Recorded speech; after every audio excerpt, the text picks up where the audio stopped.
So, today's video, I just want to go over a somewhat troublesome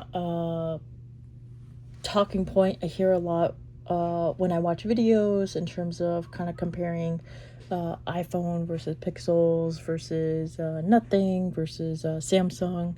Um, and what I hear a lot of people say when they say iPhone is for them or iPhone is better, they always say the Apple ecosystem. It's like the Apple ecosystem is just so much better than all these other what all these other ecosystems these other companies offer, and that always kind of stuck out as something very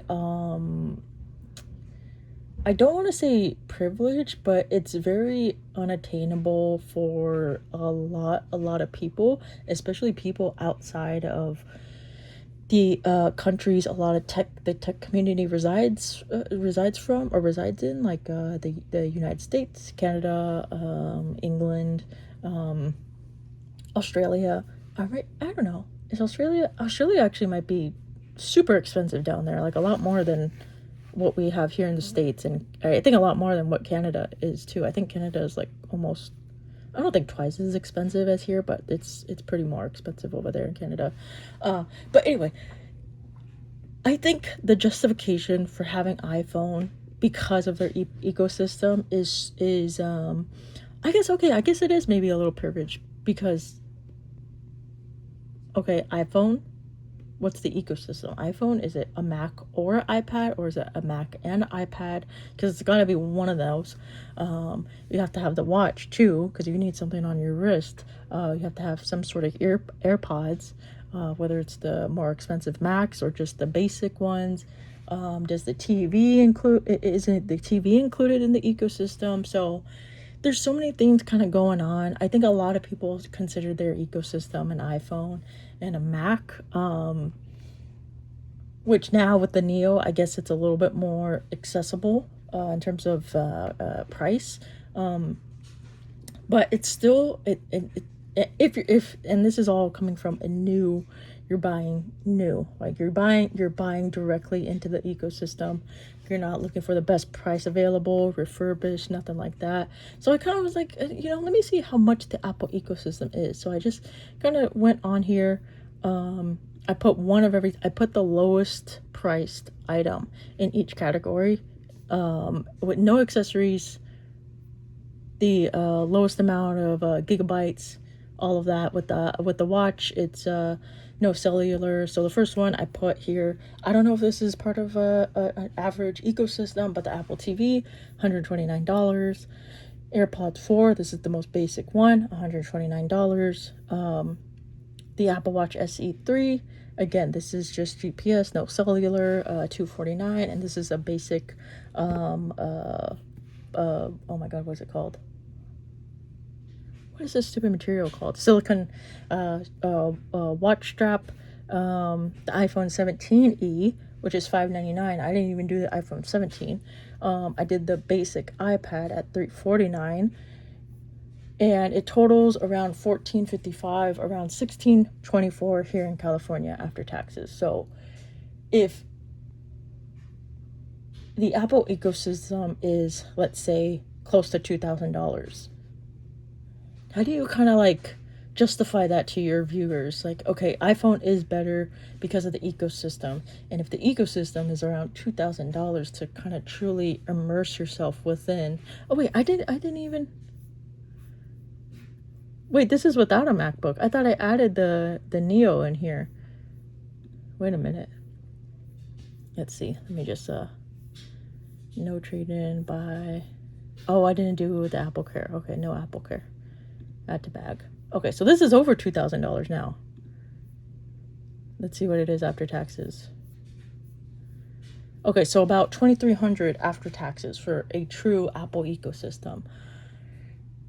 Maybe you could if you get rid of the iPad, if you get rid of the Mac, maybe you don't need the Apple TV. You're still looking at over, let's say, $1,200. And is that something I don't know. Is that something you, again, is that something you could justify? If you say iPhone is better because of the Apple ecosystem, doesn't that just make the iPhone itself obsolete because it sucks on its own? There, and it's only good when it is integrated into its own ecosystem. So I don't know. I always want, I just, after watching a bunch of videos on the iPhone Air, trying to choose my next upgrade, ended up choosing the iPhone Air, which is what I'm filming on right now. Getting Mexican. I had Mexican earlier. I don't really want Mexican again. Oh, sorry. I don't know if you guys saw that, but my mom texted me up here. Text that if you want anything. Maybe a horchata? Okay, let me pause it very quick so I could get a horchata. Okay, so like I was saying, I think like I was saying, I forgot what I was saying. Something about the price. What was I saying?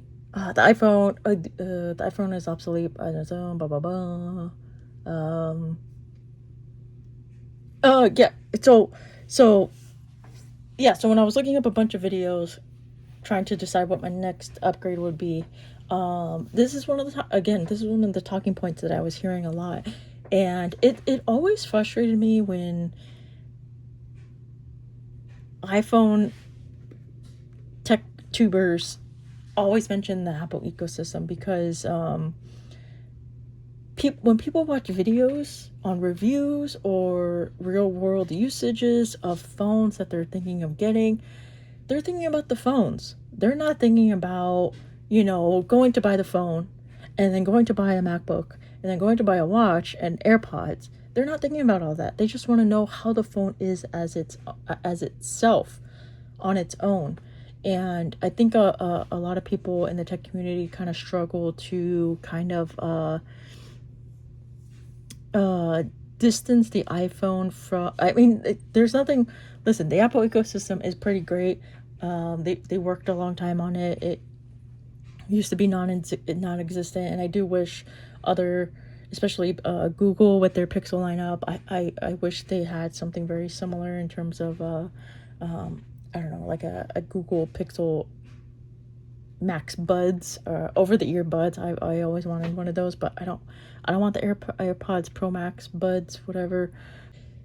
When so when I do my videos and when I'm like talking about a phone, I'm not talking about how it works well with my AirPods or how it works well with my MacBook, or how it could work well with my iPad Mini if I booted that up. It's iPad Mini 4th generation. I haven't used that thing in a really long time, like 2 years now or something. I'm not entirely sure. A year. I don't know. And I don't know. I think it's just something. So I'll end it here because I feel like I'm not getting anywhere in terms of my thoughts. I think for people out there that are watching and they're looking for a new phone, they're deciding whether they should switch over to iPhone, if they should stick with iPhone versus maybe trying out an Android phone. I would say if you ever come across a video that says iPhones are better or iPhones are easier to use because of the Apple ecosystem, I would say maybe ignore that kind of pro of an iPhone. Because it can be a con in that not everyone has the money to buy more than an iPhone. I imagine a lot of people with iPhones only have AirPods of some sort. I don't think they have MacBooks. I don't think they have iPhones or even watches. I think they just have the AirPods and that's it. And even though those are great, I mean, it's pretty cool, but I actually been using my my Pixel Buds Pro 2 with my iPhone Air. I just like how they feel a lot better in my ears. I never really liked the feel of that little, what is it? What is the stupid thing called? This little, whatever this is called. It always gets kind of stuck in awkward ways with my hair, and then when I try to move my hair, it gets stuck under, then it kind of pops out.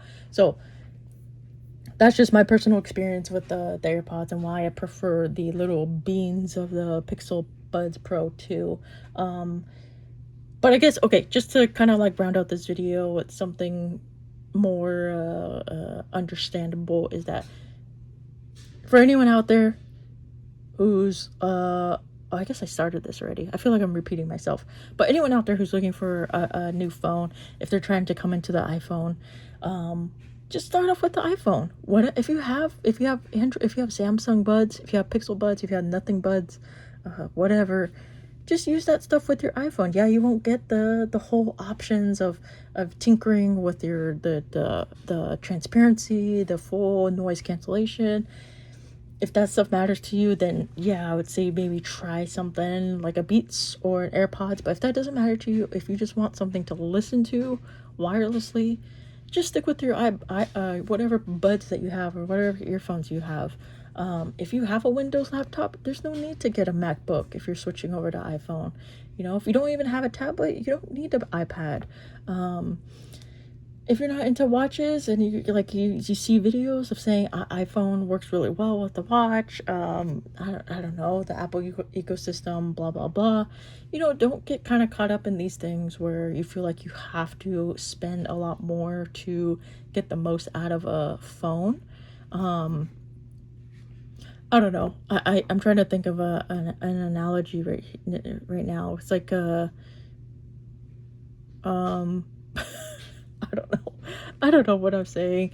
Okay, I'll end it here. If you have any comments or you have any questions about what the heck I just said throughout these 12 minutes, definitely let me know. If you're kind of in the same boat where you never really like the whole push for an ecosystem being a part of the reason you should buy a phone or why one phone is better than the other, yeah, definitely let me know because I think it's just real. I think it's also just really silly. And a smartphone should be a smartphone. There are these little computers in our pockets. We don't need to buy more than we need. It should be enough, especially since phones these days are so expensive. So yeah, I think that's it. I think that's what I wanted to say about this. I should have taken notes and kind of did some bullet points so I could get through it instead of just rambling. But oh well. Okay, once again, if you have anything to say, just let me know, and I'll see everyone next time. Okay, bye.